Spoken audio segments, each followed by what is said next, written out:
months now. I've been saying right along, you've forgotten about Kansas City. It's in the rearview mirror, but until you actually get out there Thursday, is that when you officially put it to bed, get back on the field and play the defending champions? No, just because I mean, it was last year. Like, it's nothing you could do about it. Like, that season ran its course. You got a brand new season, a brand new opportunity. So, all the off-season work and all the training camp work. I mean, you'll get lost. You'll really forget that you played the game way before then because you got a game approaching as far as like getting ready for it and getting ready for this new league year. It's always that new approach. You know what I'm saying? You got a fresh start. You got a ways to, another opportunity for the guys who made the team and the guys who have been here. So it's like it's really in the rear view. You got something even greater in front of you. What's it like going against Jalen Ramsey? He's a good ass player. You know what I'm saying? Everybody knows that. They got a good defense. They've had success for a while now. He's found his niche in that defense. So he's definitely a competitor, one of the best out there, and something that I look forward to personally.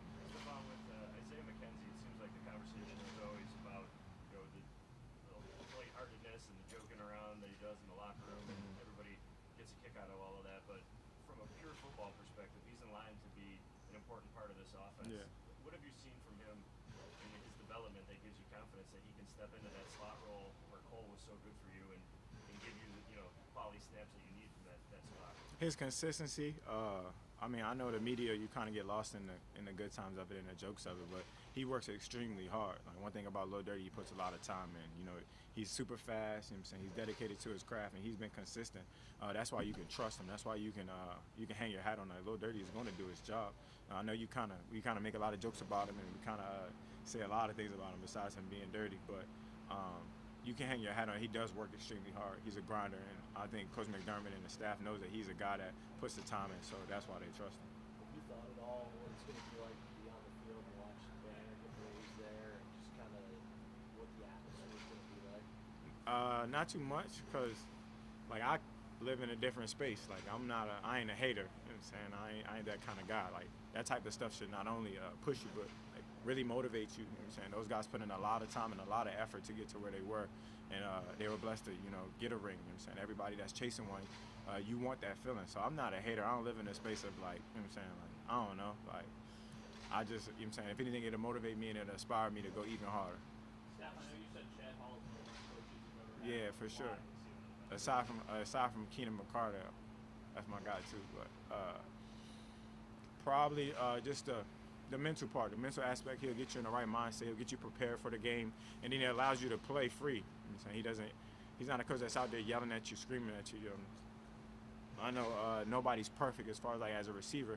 You need a lot of things to go right to get the ball. So as far as when things go right, or say for instance you even drop a pass, he's not a coach that's going to He's not a coach that's going to bend your neck about it. He knows what it's like to be a receiver. He try to help you. You know what I'm saying? Not only forget about it, but make the next play. So he's a blessing to have as a coach, just because I've had many coaches, and you know what I'm saying, that's one of the guys that I hang my hat on that say that, you know what I'm saying, I'll miss him if you ever go anywhere. Josh, primetime games. Yeah. And he say approaches it like any other game, but he does show up in these big moments. Mm-hmm. What does that do for you and for the entire team when you feel like your quarterback's going to show up in these moments? I mean, as a receiver, obviously it does a lot for me. You know what I'm saying? I trust him. You know what I'm saying? Trust what you see, trust what you play. Josh told me a long, long time ago, you know what I'm saying, this gave me confidence as a receiver and even as a friend, as a player, however you want to dress it up. He said, your job is to get open and catch the ball. That's what I need from you. You know what I'm saying? And hearing that from your quarterback, he didn't give you no specifics on I need this out there. He said, get open and catch the ball. You know what I'm saying? And that's something I trust my quarterback. If I get open, he gonna throw me the ball and I'm gonna catch it. So that's kind of how you build that relationship between QB and receiver. And you know what I'm saying, as far as with the games, the big games, you can't approach them nothing but another game. You know what I'm saying? If you're approaching this game different and you play somebody that isn't presumably good, you're probably gonna lose. You know what I'm saying? But in the back of your mind, everybody knows it's a big game. You know what I'm saying? But also you think about it's the first game. You know what I'm saying? The first game is always a big game. Not only because it's the next one, but it's the first one. Stefon, why was it important for you to do the backpack giveaway? Yeah. And what was that like for you being out there at the center shoot? It was important for me because, we spent some time there at OTAs. It was definitely heavy being out there. The energy and the spirit was just heavy. It was very tragic what took place, and I felt like it was not only a calling, but my due diligence to go back out there and kind of do my part. I I was trying to put some smiles on some faces. You know what I'm saying? Make sure the kids had a good time. You know, they got haircuts, face paint, and just trying to uplift some spirits, especially at a time like this. There's so much going on in the world. You know what I'm saying? And using every opportunity for your platform to be exercised in the right way. Why not? You know what I'm saying? Especially if you're able, because you know we got some off days throughout this season. Why not take advantage of them? Steph, a couple of years ago, the Bills made a big move with players. Yeah. Fast forward to March, the Bills make a big move and get a club. Yeah. Can you see some parallels in what you did on offense and what John can do on defense? I see more than that. He's a hell of a player. You know what I'm saying? Like you see it in practice, and it's gonna be in my mind it's gonna be nothing but carryover. You know what I'm saying? He's been a hell of a player since he stepped in the league, and we're blessed to have him as far as like as an offense, as a defense, and as a team. We've been treading in the right direction or trucking in the right direction up to this point, and adding those extra pieces are always good. That's what I would say. You know what I'm saying? I don't want to bite off more than I can chew, but I can say right now we've been grinding. We're putting a lot of time in offensive, defensively, and he's a pivotal piece, real big piece. Steph, how much is the continuity between the core, you, Josh, Davis, Dawson, then you got Dawson, your third year together? How much is that continuity important when things maybe don't go well? I think we're fortunate. Like I've been on teams that I've had different quarterback, different guys lining up next to me. I got like different moving parts. You know what I'm saying? Having that consistency as far as like guys that you trust, guys that you play with, guys that you've been in the fire with. You know what I'm saying? The game, we've had plenty of games that things weren't going right. I remember clear as day, vivid that we played the Jaguars. Shit was going right. You know what I'm saying? But still having those guys around and everybody still being positive in moments like that. It's like, all right, like I can hang my hat on.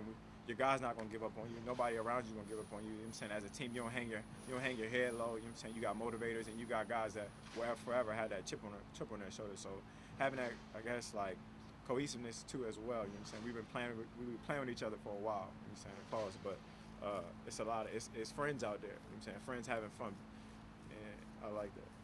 Now that you have this full offseason with Coach Dorsey, just how has that transition been? What are you most looking forward to actually having this full offense? Oh, it's been so rough. You know what I'm saying? I don't know how this is gonna go. You know what I'm saying? I'm kidding. It's been great. Coach Dorsey's a great coach. You know what I'm saying? I can tell. You know what I'm saying? I look forward to this year and making him look like a great coach as well. You know what I'm saying? He trusts his guys. He spends a lot of time. You know what I'm saying? Dorsey's like one of those smart coaches. So I guess watching hours and hours of tape and trying to make things work. But coming out on the field and letting his players, like, I want you guys to play fast and I want you guys to have confidence. So it's my job to make Coach Dorsey look good. You know what I'm saying? Our job to make him look good. You know what I'm saying? There's no such thing as a perfect play, but they all should be made perfect. You know what I'm saying? So that's our job.